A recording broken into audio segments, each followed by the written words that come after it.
uraian ringkas tentang contoh-contoh khuluq. Jadi supaya mudah mengingatinya tuan-tuan, kalau suami menceraikan itu, hak cerai menceraikan itu ada di tangan suami.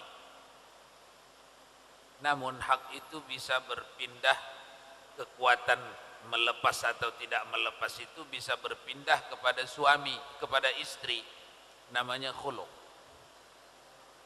Kan kita tahu di masyarakat ada istri yang mau minta cerai dari suaminya, bermacam-macam cara dibuatnya tak berjaya, suaminya tak mau mencerainya. Nah, bab ini kebalikan. Ada istri, ada suami yang mau bercerai dari istrinya. Namanya yang dituntut suami itu khuluq. Jadi hak yang menceraikan, mengesahkan perceraian itu ada di tangan perempuan. Namanya khuluq. Jadi supaya jangan bingung-bingung dari yang dibaca tadi, itu adalah muqaddimah khuluq. Talak tebus. Dengan adanya tebusan, kalau misalnya perempuan minta tebus, wajib tebus. Kalau minta tebus tapi tak sebut berapa angka, wajib mengikuti uruf, kebiasaan, angka kebiasaan.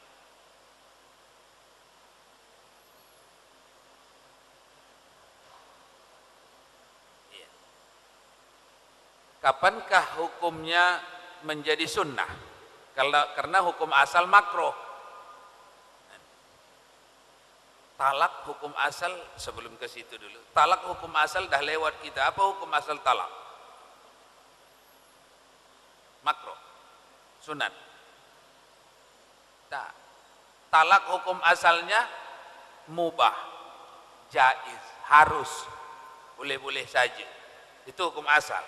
Boleh berubah menjadi haram, sah tapi haram. Boleh berubah menjadi sah tapi sunat. Boleh berubah menjadi sah, tetap hukum asal sah. Itu talak. Yang ini disebutkan tadi, hukumnya boleh, hukum asalnya apa? Makruh. Tapi boleh jadi sunat. Mana ini? Seperti misalnya, diambil di situ contoh, kalau minum air, apa tadi? Minum air ya. Itu hanya contoh saja. Kiaskan kepada yang lain-lain. Misalnya ada seorang yang akan musafir. Zaman dulu banyak terjadi itu. Kenapa? Karena kedua belah pihak sama-sama mengaji kitab fikih. Jadi mengamalkannya tidak mencederai. Tapi kalau zaman sekarang mencederakan karena tak banyak orang mengaji, ataupun satu mengaji satu tidak, pasangan suami istri, jadi bermasalah. Contohnya misalnya ada orang yang hendak musafir, orang dulu naik haji ke Mekah berapa bulan? Ada yang paling cepat 3 bulan, ada yang 6 bulan, ada yang setahun, 2 tahun, 3 tahun, sambil belajar di sana. Pergi haji sambil belajar. Pulang-pulang nanti udah bawa istri, bawa anak, macam-macam. Itu ke dulu. Lama-lama dulu. Mereka biasanya untuk tidak untuk tidak saling menyakiti dengan istrinya di tanah air, ketika akan berangkat mereka khulu'. Ini khulu' yang sunat. Ini awak ni pergi jauh ni, manalah tentu, kata bini dia, saya minta khulu' lah. Memberikan khulu' di waktu ini sunnah. Karena kalau tak berikan khulu' apa jadi? Awak dalam masa sekejap boleh dapat istri di sana. Dia dalam masa sekejap tak boleh dapat suami. Sekejapnya boleh setahun, 2 tahun, 3 tahun, dan seterusnya. Di situ keadilan hukum, keadilan syariat. Tapi yang mengerjakannya itu dulu orang-orang saleh yang mengerti hukum. Orang-orang saleh yang mengerti hukum, sehingga tidak menjadi sebab untuk nikah mut'ah. Kalau hari inilah dibuat itu, jadinya mirip macam mut'ah, mirip macam nikah mut'ah yang dianut kaum Syiah. Perlu rasanya berhubungan badan, nikah dulu dengan perempuan, kejap, sehari, 2 hari, 3 hari, lepas tu pakat, udah pakat, lepas tu bubar.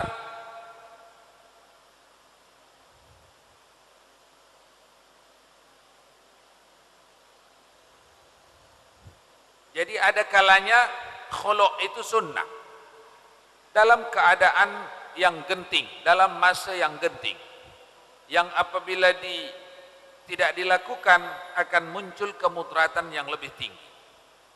Seperti seorang yang pergi merantau jauh, tapi masa pulangnya tak tahu entah bila. Orang dahulu tak bisa sewaktu-waktu dijadwal pulang. Kenderaan saja pun tak ada. Tak ada kenderaan lalu lalang rutin, tak ada. Nafkah belum ada, nanti pikirkan sana, dan seterusnya. Baik, hal lain.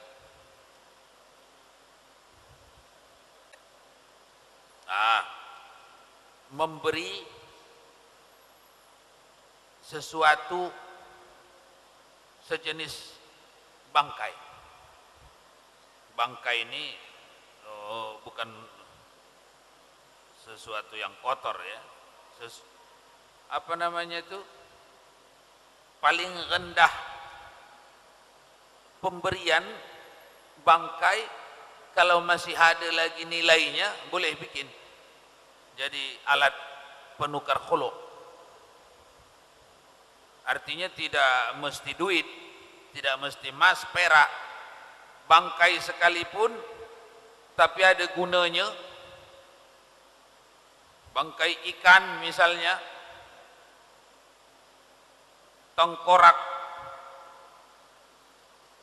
rusa misalnya,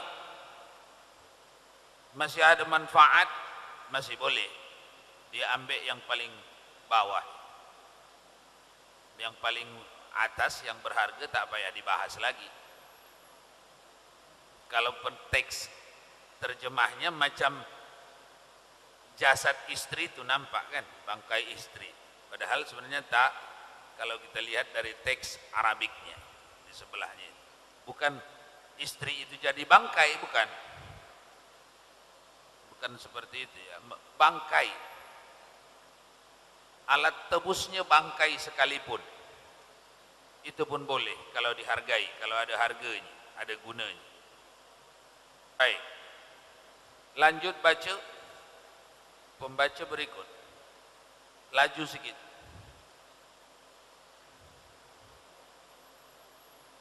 Lambat sikit.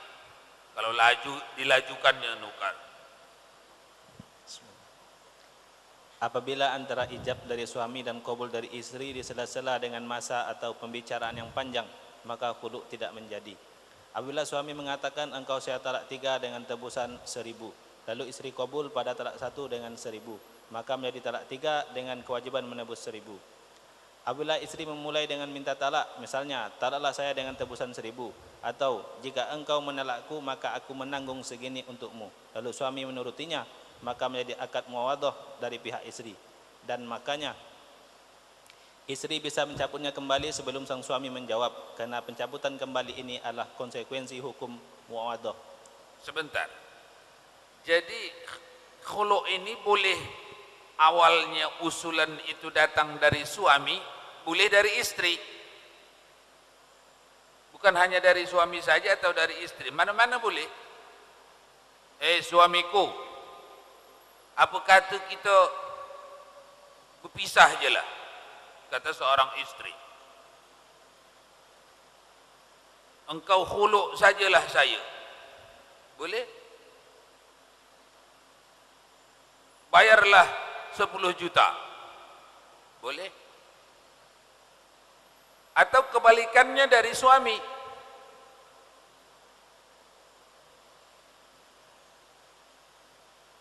Itu yang dimaksud. Lanjut. Di sini diisyaratkan pentalakan diberikan dengan seketika setelah permintaan sang istri. Jikalau tidak mentalaknya seketika, maka pentalakan yang diberikannya berlaku sebagai pengawalan talak. Maksudnya talak yang diberikan suami sendiri sejak semula bukan atas permintaan istri. Syekh Zakaria berkata, apabila suami mendakwakan bahwa talak yang diberikan tidak seketika itu sebagai jawaban permintaan istri, dan keadaan suami itu orang bodoh. Sebentar. Kalau disebut di buku ini guru kita, kan selalu guru kita kan, guru kita, guru kita, guru kita selalu ada di buku. Kalau disebut guru kita, itu artinya Imam An-Nawawi. Begitu. Jadi rumus itu jangan lagi diulang-ulangi, sudah fahamlah. Kalau disebut Zakaria, ini bukan Zakaria sebelah rumah kita nih, ini Zakaria Al-Ansari, Abu Yahya Zakaria Al-Ansari, mujaddid di tahun 900 Hijriah, di bawah Imam Al-Ghazali. Itu kalau disebut Zakaria di sini, itu Zakaria. Jadi dia tak akan sebut panjang-panjang, Zakaria saja. Ini Abu Yahya Zakaria Al-Ansari. Kitabnya yang terkenal yang dari timur ke barat semua manusia membacanya adalah Fathul Wahhab, 4 jilid. Ini maha gurunya ulama fikih bermazhab Syafi'i di tahun 900 Hijriah. Jangan pula tak tahu kita siapa gaknya Zakaria, mana gaknya. Ini Zakaria Al-Ansari. Jadi ada kode-kodenya yang disebut-sebut di sini selalu. Tadi ada Hamid, Abu Hamid. Kalau disebut Abu Hamid, itu artinya Imam Al-Ghazali. Itu harus dimaklumi. Jadi awak tengok fatwa Abu Hamid mana agaknya ini? Abu Hamid yang mana lah agaknya ini? Itu maksudnya kalau di kitab ini disebut Abu Hamid, itu maksudnya Imam Al-Ghazali. Karena beliau itu namanya Abu Hamid Muhammad bin Muhammad Al-Ghazali At-Tusi. Nama aslinya Abu Hamid Muhammad bin Muhammad Al-Ghazali At-Tusi. Jadi biar cepat dipanggil saja Abu Hamid di dalam penulisan di buku ini. Lanjut. Syekh Zakaria berkata, apabila suami mendakwakan bahwa talak yang diberikan tidak seketika itu sebagai jawaban permintaan istri, dan keadaan suami itu orang bodoh yang... Sebentar. Lalu timbul pertanyaan anak-anak muda di luar sana, Ustadz, kalau kita ni bermazhab Syafi'i, kenapa pendapat-pendapat orang ni yang kita amalkan, yang kita kaji, kenapa tak pendapat Syafi'i? Kadang anak-anak muda kita begitu. Kenapa tak langsung pendapat Imam Syafi'i? Kenapa lagi pendapat Zakaria Ansari, Imam Ghazali, An-Nawawi? Kenapa? Kenapa tak pendapat Imam Syafi'i tentang khuluq? Ada tak di kepala macam itu? Soalan. Berarti awak macam anak muda di luar sana lah tu. Anak-anak muda di luar sana begitu, selalu itu. Kenapa katanya kita ini bermazhab Syafi'i, kenapa tak pendapat Imam Syafi'i langsung? Anak-anak muda yang terbius pikiran Wahabi selalu begitu. Katanya awak-awak itu bermazhab Syafi'i, kenapa tak pendapat Imam Syafi'i ambil? Kenapa Syafi'iyah? Yakni orang yang bermazhab Syafi'i seperti Nawawi, Ramli Subuki, Zakaria Ansari, Imam Ghazali, kenapa tak pendapat Imam Syafi'i? Jawabnya ialah Imam Syafi'i menulis kitab Al-Umnya. Kalau anda buka Al-Um, itu rumus. Al-Um itu rumus. Ibarat orang nak bangun rumah, itu bahan baku. Sekumpulan hadis-hadis yang sudah digrup-grupkan oleh Imam Asy-Syafi'i. Ini kumpulan hadis salat sunat. Ini kumpulan hadis zakat fitrah. Ini kumpulan hadis zakat mal dan seterusnya. Amat sedikit sekali pembicaraan teknis langsung pengamalan. Kenapa? Karena Imam Al-Ghazali mengajar di hadapan murid-muridnya yang tinggi-tinggi. Jadi sudah menjadi rahasia umum, tak payah diterangkannya dalam penulisan, dah faham murid. Yang rinci-rinci tak payah dituangkan dalam tulisan, sedikit saja jalan ditunjuk, muridnya tak akan sesat jalan. Makanya Al-Um cuma satu kitab segini. Ketika sudah disyarah muridnya diterangkan yang setebal ini itu menjadi 24 jilid begini juga.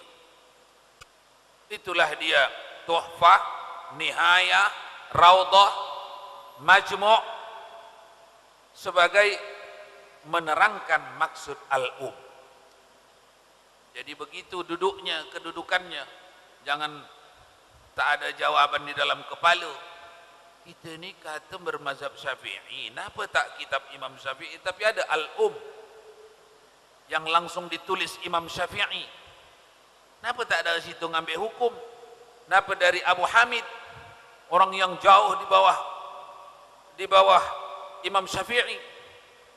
Imam Syafi'i tahun 150,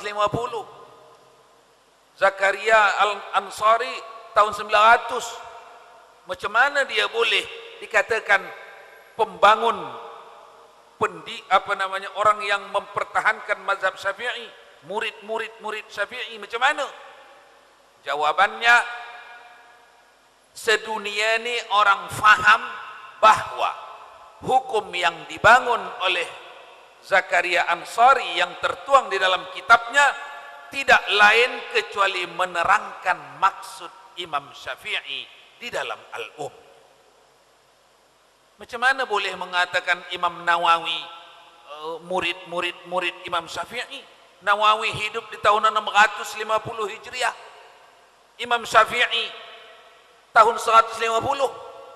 Jawabnya dari para ilmuwan, orang-orang yang mendalami ilmu, mereka akan melihat, membuktikan bahwa apa yang dibangun oleh Imam An-Nawawi di dalam Majmu'nya, apa yang dirumuskan oleh Imam Syafi'i di dalam Al-Um secara pokok bahasan. Jadi begitu. Tidak akan ada seperti anak-anak muda hari ini, kadang-kadang diambilnya paham Imam Syafi'i, kadang-kadang disyirikkannya Imam Syafi'i, kadang-kadang diambilnya paham Imam Syafi'i, kadang-kadang ditolaknya Imam Syafi'i. Itu cara mengambil ilmu orang-orang yang tidak musalsalah, tidak bersilsilah. Sekejap betul ini Imam Syafi'i, sekejap ini tak betul. Sehingga ada yang berani, kalau sekiranya hidup Imam Syafi'i hari ini, pasti dia ralat itu bersentuh kulit lelaki, perempuan, suami istri batal wudu. Karena dia tak faham ujung pangkal cerita. Atau di luar sana ada banyak orang, apa nih dalam mazhab Syafi'i? Batal wudu. Emang perempuan itu najis? Awak sendiri pun keluar dari perut perempuan. Ini orang memang tak mengerti masalah, tapi mau ikut membahas masalah. Jadi kacau beliau lah. Bukan bicara najis di sini. Ini bicara memahami maksud Al-Quran. Imam Syafi'i memahami ayat ini begini, Imam Malik lain lagi.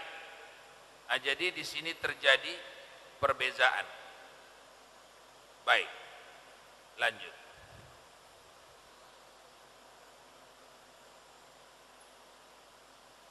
Mazhab kita amalkan. An-Nawawi dahulukan. Kalau sesama murid-murid pengikut pembangun mazhab Syafi'i berbeza pendapat, utamakan mengamalkan nukilan An-Nawawi. Walaupun ada seseorang yang mengamalkan ulama lain di dalam mazhab Syafi'i, itu bukan suatu perbantahan. Misalnya Nawawi dengan Rafi'i dengan Ramli berbeza. Ada orang yang mengamalkan Ramli, ada yang mengamalkan Nawawi. Orang ini sama-sama bermazhab Syafi'i namanya. Makanya ikhtilaf itu bertingkat-tingkat. Ada ikhtilaful mazahib, berbeza pendapat di antara mazhab. Mazhab Syafi'i kata begini, Maliki kata begini, ikut mazhab kita. Ada ikhtilaful mazhab, berbeza pendapat di dalam satu mazhab. Sama-sama ulama bermazhab Syafi'i, yang satu kata sunat azan di kuburan waktu meletak mayat, yang satu kata tidak.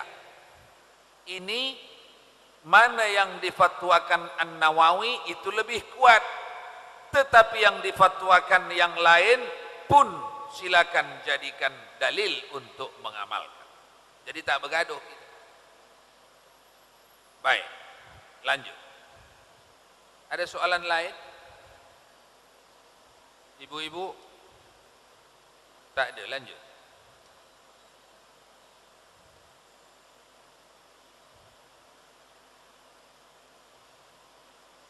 Syekh Zakaria berkata, apabila suami mendakwakan bahawa talak yang diberikan tidak seketika itu sebagai jawapan permintaan isteri dan keadaan suami itu orang bodoh yang beruzur, maka dengan bersumpah suami bisa dibenarkan. Atau bila sang suami memulai dengan sirah taklik pada suatu kejadian, bukan ketidakjadian sesuatu, misalnya kapan saja engkau memberiku segini maka engkau tertalak, maka menjadi sebagai taklik talak karena kesesuaian sirah dengan adanya taklik. Maka talak baru terjadi setelah terjadinya sesuatu sempat penggantungannya, dan suami tidak bisa menariknya kembali sebelum terjadi sesuatu itu, sebagaimana dalam taklik-taklik selainnya. Dalam taklik ini tidak disyaratkan adanya qabul dengan lafaz dan adanya pemberian dengan seketika, tapi telah cukup dengan adanya pemberian sekalipun setelah suami istri berpisah dari majlis tersebut, karena secara jelas pernyataan taklik menunjukkan percakupan semua tempo, yaitu tempo yang dekat dan yang jauh. Hanya saja jawaban wajib diberikan dengan seketika pada ucapan istri, kapan engkau talak diriku, maka untukmu segini, karena pada galibnya hal itu menjadi mu'adhah dari pihak dirinya. Kalau pentalakan tidak diberikan dengan seketika, maka dianggap sebagai pentalakan dari suami dari sejak semula, karena adanya kemampuan suami memberikannya dengan seketika. Adapun bila pentaklikan tersebut pada ketidakjadian sesuatu, misalnya kapan engkau tidak memberiku 1000, maka engkau tertalak, maka menunjukkan arti seketika, maka sang isteri menjadi tertalak sejak terlewatnya tempo yang memungkinkan untuk memberikan 1000, tetapi isteri belum juga memberikannya. Dan dalam ucapan suami, jika atau bila engkau memberiku segini, maka engkau tertalak, adalah diisyaratkan seketika dalam arti pemberian dilakukan dalam majlis tawajub, yaitu tidak sampai tersela-selai dengan pembicaraan atau diam yang panjang menurut urf dari istri yang merdeka serta berada di tempat atau tidak berada di tempat, tapi mengetahui terjadi ucapan suami tersebut. Karena keseketikaan di sini adalah menurut petunjuk lafaz dalam keadaan bersama sebutan adanya penukar atau tebusan. Petunjuk seperti itu diselisihi untuk semacam kapan saja, karena kejelasan kata ini dalam menunjukkan kebolehan mengakhirkan, tapi sang suami tidak berhak menarik kembali sebelum terwujudnya tempat penggantungan dan tidak disyaratkan kabul dengan lafaz. Sudah sampai situ saja. Lanjut baca masing-masing sampai ke muka surat 134.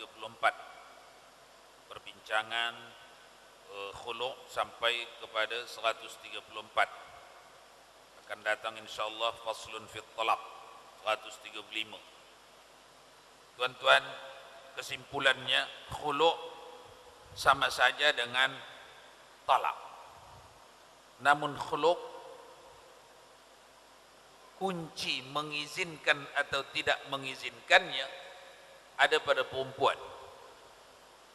Kalau talak, kunci mengizinkan atau tidak mengizinkannya ada pada lelaki. Jadi yang ditunggu menyetujuinya adalah perempuan. Khulu'. Kalau taklik, yang ditunggu menjatuhkan talak itu adalah hakim. Kalau talak, yang ditunggu menjatuhkannya membikin terjadi adalah suami. Nah, jadi ada haknya masing-masing. Kita berbicara kalau khulu' itu hak itu anak kuncinya diberikan kepada istri. Kalau taklik, anak kuncinya bisa cerai atau tidak diberikan kepada hakim. Kalau talak, anak kuncinya bercerai atau tidak itu kepada suami. Namun intinya sama. Untuk bercerai sebuah rumah tangga boleh melalui suami, boleh melalui istri, boleh melalui hakim. Kalau melalui suami namanya talak, kalau melalui istri iwad namanya khulu', diberikan tebusan.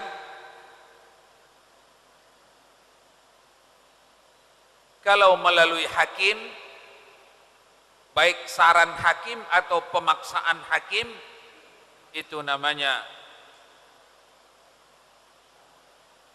iwad, yang sudah diberikan ikrarnya, sigat takliknya dahulu semasa di hadapan hakim. Itulah waktu waktu awal menikah, sigat taklik namanya. Makanya sigat taklik itu ada juga orang tak mau membacakannya. Ada tak? Yang tak mau membacakannya itu suami degil itu. Itu hak istri dia, supaya kalau macam-macam dia, istri dia sah meminta talak kepada hakim. Kalau dia tak bacakan itu, bagaimanapun dia zalimnya kepada istri ini, hakim tidak berhak memfasakh rumah tangganya. Jadi kadang-kadang kita jumpai di masyarakat ada orang tak mau membacakannya, alasannya karena dia tahu hukum konon lantaran dia tahu hukum dia tak mau membacakan. Yang sebenarnya bukan dia tahu hukum, dia tak tahu hukum. dan dia ingin menzolimi orang lain, makanya tak dibacakan. Orang yang tidak membacakan itu sudah pasti kalau menuntut istrinya, kecuali istri tak nuntut. Macam mana? Awak mau dibacakan syirat ta'liq oleh suami awak? Tak payah. Tak payah. Itu memang istrinya yang tidak menginginkan hak dia. Itu perkara lain. Kalau istrinya menginginkan, meminta hak dia, tapi suami ini tak mau, ini suami yang menzalimi hak istrinya. Berapa lama? Selama-lama rumah tangga itu ada. Oleh karena itu, para qadhi yang akan menikahkan hendaklah diterangkan itu kepada masyarakat, apa gunanya syirat ta'liq itu. Syirat ta'liq itu menjaga, menjamin hak istri sepanjang rumah tangga berjalan. Apabila ada di sana sini sikap yang membikin istri ingin menggunakan hak bercerainya kepada hakim, maka bila-bila masa istri dapat melakukan. Kalau tidak ada syirat ta'liq, maka istri tidak dapat menggunakan hak talak tebusnya. Itu saja, wallahu a'lam. Barakallahu lakum